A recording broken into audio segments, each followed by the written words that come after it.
오늘 함께 나눌 하나님 말씀은 느헤미야 1장 1절부터 4절까지 말씀을 보겠습니다. 제가 가진 성경은 구약 성경 726쪽입니다.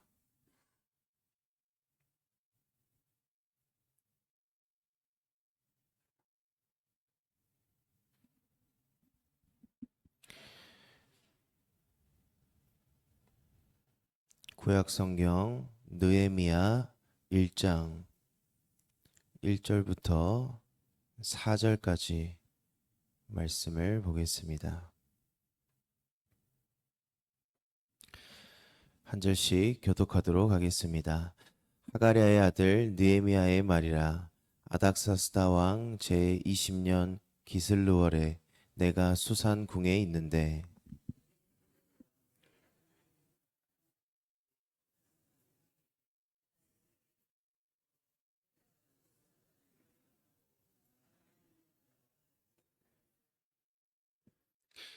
그들이 내게 이르되 사로잡힘을 면하고 남아있는 자들이 그 지방 거기에서 큰 환난을 당하고 능욕을 받으며 예루살렘 성은 허물어지고 성문들은 불탔다 하는지라. 내가 이 말을 듣고 앉아서 울고 수일 동안 슬퍼하며 하늘의 하나님 앞에 금식하며 기도하여. 아멘. 네, 오늘부터 우리는 이 구약 성경의 위대한 이 재건의 역사인 느헤미야서를 그러니까 새롭게 말씀을 나누고자 합니다. 구약 성경은 크게 네 가지로 분류가 됩니다. 우리가 흔히 아는 이 모세오경, 토라라고 하는 이 모세의 율법을 다루는 율법서, 그리고 이스라엘 백성들이 약속의 땅으로 들어가서 나라를 세우고 또 다시 타락해서 멸망한 뒤에 이 포로로 잡혀가서 또 귀환하는 그 역사를 다루는 역사서, 그리고 하나님을 향한 뜨거운 찬양과 탄식, 그리고 삶의 지혜를 시와 노래의 형태로 담아낸 시가서, 그리고 선지자들의 이야기를 다룬 이 선지서, 또 선지서는 이 분량에 따라서 소선지서 또 대선지서 이렇게 나눕니다. 이렇게 네 가지 구약에 나누는 이 카테고리가 있는데, 그렇다면 오늘 우리가 함께 나눌 이 느헤미야서 어떤 장르로 분류가 될까요? 많은 사람들이 뭐 이사야, 예레미야 이렇게 선지자 이름을 따서 만든 이 선지서일 것이다라고 생각을 하지만, 이 느헤미야는 선지서가 아니라 이스라엘 백성들이 포로 생활을 마치고 들어와서 어떻게 이 신앙 공동체를 다시 세웠는지를 기록한 역사서입니다. 이 역사의 이야기를 기록한 것이 이 느헤미야 말씀입니다. 우리가 이 위대한 역사를 묵상하기 위해서 먼저 우리가 그 시대로 한번 들어가 보아야 합니다. 이 남유다가 바벨론에 멸망하고 포로로 끌려간 지 70년이 되었을 때 이스라엘 백성들은 하나님의 은혜로 다시 고향으로 돌아오게 됩니다. 이 이스라엘 포로 귀환은 3차에 걸쳐서 이루어집니다. 이 첫 번째는 1차 귀환 때는 이 수르바벨의 인도로 이 무너진 이 성전을 다시 짓게 됩니다. 그리고 2차 때는 에스라, 우리가 에스라 하면은 앞에 수식어가 뭐가 붙습니까? 학사 에스라. 이 왜 에스라가 학사 에스라냐면, 이 에스라가 귀한 이 포로를 같이 이스라엘 백성들을 2차로 데리고 오면서 이 에스라가 하나님의 말씀을 회복을 시켜요. 백성들에게 말씀을 가르칩니다. 그리고 오늘 이 느헤미야 시대, 수십 년이 지난 이 3차 귀환 때 오늘 본문의 3절을 보니까 예루살렘의 현실이 나옵니다. 이 3절에 보면은 예루살렘의 성은 허물어지고 성문들은 다 불타고 있었습니다. 그렇다면 우리가 봤을 때 이 귀환에서 하나님의 은혜로 이 이스라엘 이 백성들이 귀환을 하는데, 첫 번째로는 수르바벨로 이 성전 예배가 회복되고, 그리고 학사 에스라를 통해서 말씀이 회복되는데, 이 3차 귀환의 모습을 보니까 그 성전을 지켜낼 이 성벽이 무너져 내린 것입니다. 이 성벽이 없으니까 이방 민족들이 수시로 들어와서 짓밟고 조롱을 하게 됩니다. 그렇다면 이 성벽은 영적인 의미가 어떤 의미인가? 잠언 25장 28절은 이 성벽의 영적인 의미를 이렇게 말씀합니다. 자기의 마음을 제어하지 아니하는 자는 성읍이 무너지고 성벽이 없는 것과 같으니라. 아무리 성전이 화려하고 내 안에 예배와 또 내 안에 구원의 확신이 있어도 이 세상의 유혹과 내 안의 죄성을 제어할 이 거룩한 성벽이 무너진다면 우리의 삶은 언제든 이 사단 마귀의 조롱거리가 될 수 있다라는 무서운 경고의 말씀입니다. 그렇다면 이 무너진 영적인 성벽을 재건하기 위해서 하나님은 오늘 본문에서 한 사람을 준비를 시키십니다. 오늘 본문 1절과 2절 말씀 한번 보겠습니다. 하가랴의 아들 느헤미야의 말이라. 아닥사스다 왕 제20년 기슬루월에 내가 수산궁에 있는데 내 형제들 가운데 하나인 하나니가 두어 사람과 함께 유다에서 내게 이르렀기로 내가 그 사로잡힘을 면하고 남아있는 유다와 예루살렘 사람들의 형편을 물은즉. 여기서 우리는 하나님께서 준비하신 이 느헤미야가 어떤 사람인지를 한번 주목해 봐야 합니다. 느헤미야는 성전에서 일하는 제사장이나 또 말씀을 대언하는 선지자가 아니었어요. 느헤미야는 어떤 사람이었냐면 이 느헤미야는 유다가 멸망한 지 이 100년도 더 지난 후에 이 바사 제국, 지금으로 페르시아, 이 페르시아에서 태어난 포로의 후손입니다. 지금으로 말하면 어떤 사람이냐면 이 이민을 간 우리가 뭐 미국으로 이민 갔다 하면은 거기서 태어난 자손을 뭐라고 합니까? 재미 교포라고 합니다. 그렇듯이 이 이민 세대가 바로 이 느헤미야였습니다. 그런데 이 포로 출신인 그가 당시 세계 최강국인 이 페르시아 왕국의 어떤 자리까지 오르냐면 바로 왕을 모시는 술 관원장의 자리에 오릅니다. 이 술 관원장은 어떤 자리냐면 이 왕이 마시는 그 술을 관리하는 사람인데 어떤 일을 주로 했냐면 그 술을 먼저 시음을 합니다. 그럼 왕이 마시는 술을 시음한다는 것은 어떤 의미입니까? 그 술에 독이 들었는지 들지 않았는지. 지금으로 우리나라 옛날 사극을 보면은 사극으로 치면 기미상궁처럼 이 독이 있는지를 판별하는, 즉 왕의 생명을 책임지는 최고의 정치인이자 행정가, 그 사람이 바로 느헤미야였습니다. 오늘날로 치면은 이 느헤미야라는 사람은 하나님을 믿는 그리스도인인데 세상에서 제법 성공한 부와 명예를 누리고 있던 평신도로 볼 수가 있습니다. 그런데 이 느헤미야는 자신의 안위만 생각했다면 느헤미야는 편하게 살 수 있었습니다. 화려한 수산궁에서 그가 멀리 온 유다 사람들에게 무엇을 물어봅니까? 지금 예루살렘의 형편은 어떠한가? 라고 질문을 해요. 이 느헤미야는 이방 땅에서 태어났지만, 이 페르시아 제국에서 태어났지만 느헤미야는 자신의 정체성을 분명하게 기억하고 있었던 것입니다. 내가 비록 이 페르시아 제국에서 태어났지만 나는 하나님을 섬기는 하나님의 백성이다. 나는 나의 정체성은 이스라엘 백성이다.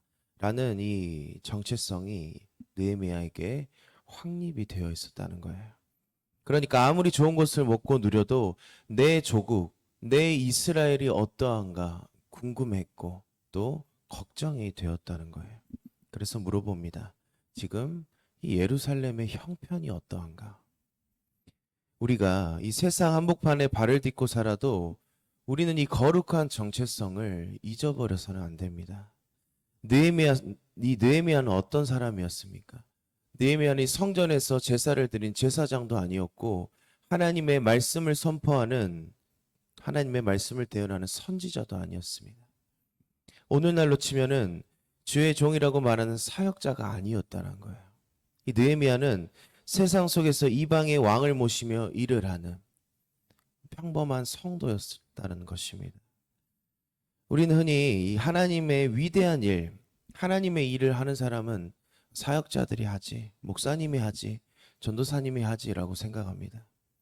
그러나 하나님께서는 무너진 성벽을 재건하는 이 역사를 위해서 성전 안에서 있던 제사장, 아니면 하나님의 말씀을 대언하는 이 선지자를 부르신 게 아니라 이 이방 왕국의 한복판에 있는 이 느헤미야를 준비시켰다는 것입니다. 하나님은 강단에서는 사역자들만 쓰시는 것이 아닙니다. 이 자리에서 말씀을 전하는 저와 여러분들은 모두 동일하게 하나님의 자녀라는 거예요. 우리는 역할이 다른 것이지, 우리가 어떠한 누가 더 거룩하고 누가 덜 거룩하고 이런 영적인 계급의 차이가 결코 아니라는 것입니다. 백성들에게 하나님의 말씀을 전하는 선지자도 필요하지만 무너진 성벽을 실제로 쌓아 올릴 느헤미야와 같은 성도들도 하나님께서 동일하게 불러주셨다는 것입니다. 그럼 어떤 자를 부르시냐라는 거예요. 어떤 자를 하나님이 준비시키시고 부르셨냐라는 것입니다.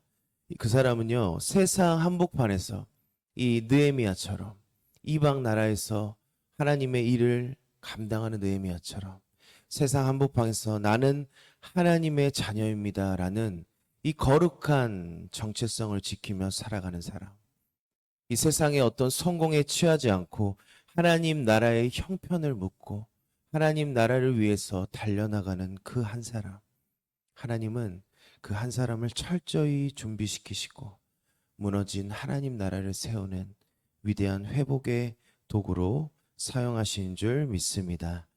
이렇게 세상 한복판에서도 하나님 나라를 향해서 이 영적인 안테나, 영적인 민감함을 세우고 있던 느헤미야에게 예루살렘의 소식이 들려오는데 그 소식은 너무나도 참담하고 참혹합니다.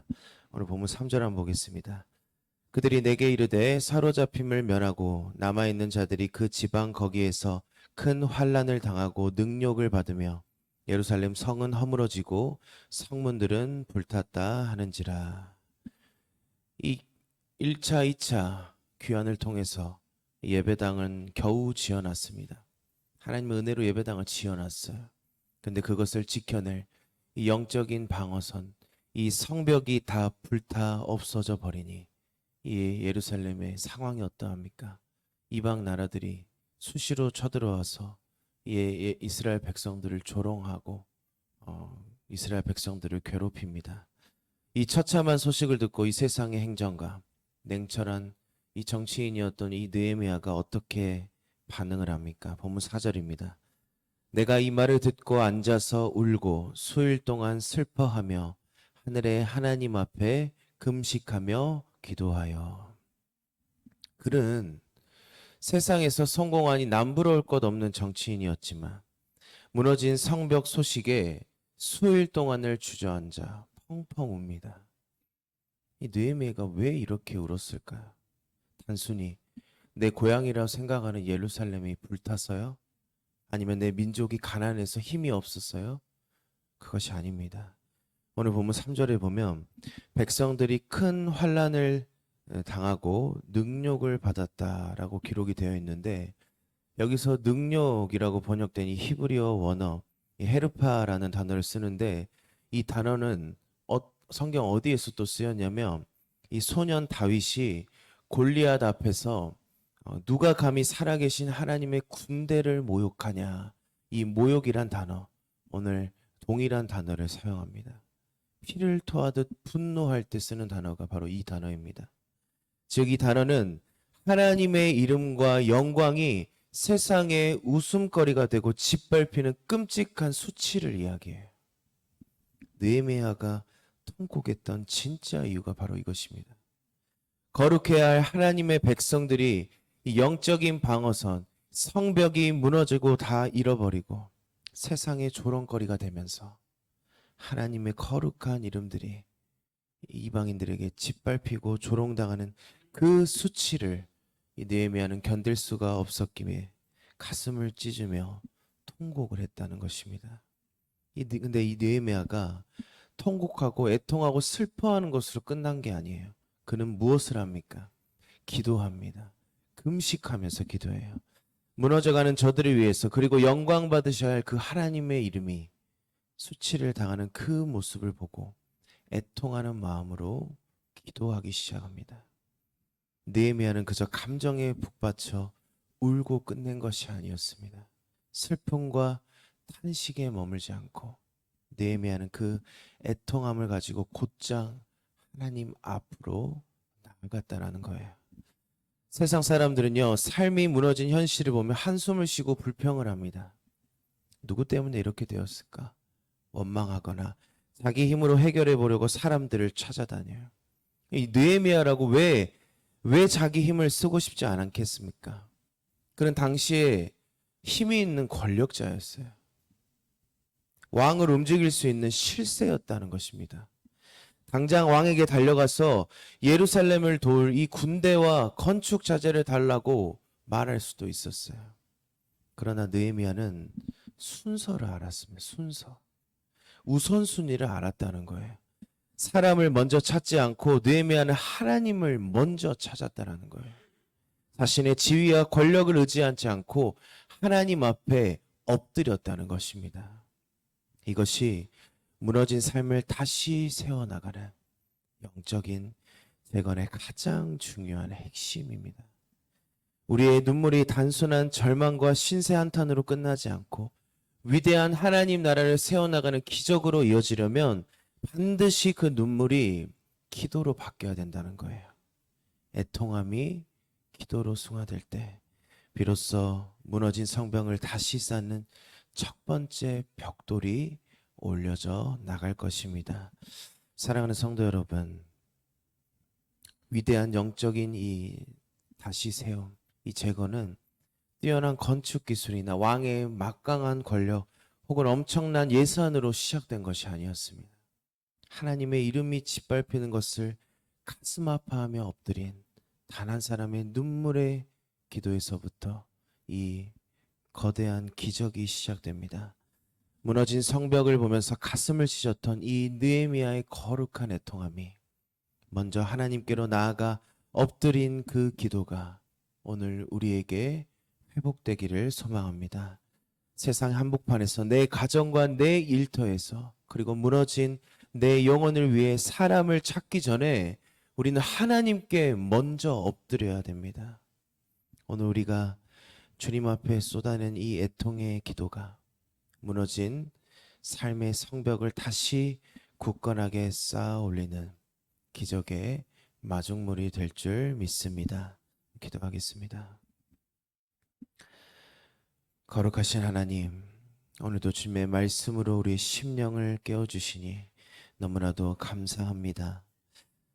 주님, 세상의 안일함에 취해서 내 심령과 가정의 거룩한 성벽이 무너져 내리는 것을 방치했던 우리의 교만함을 회개합니다. 하나님의 자녀로 이 세상에서 거룩한 성벽을 치며 우리의 정체성을 기억하는 우리의 삶이 되게 하여 주시옵소서. 우리 안에 느헤미야의 거룩한 애통함을 허락하여 주셔서 세상의 한복판에서 하나님의 영광을 위해 가슴을 찢게 하시고 사람을 찾기 전에 먼저 주님 앞에 무릎 꿇고 엎드리는 기도의 사람이 되게 하여 주시옵소서. 다시 오실 예수님 이름으로 기도드리옵나이다. 아멘.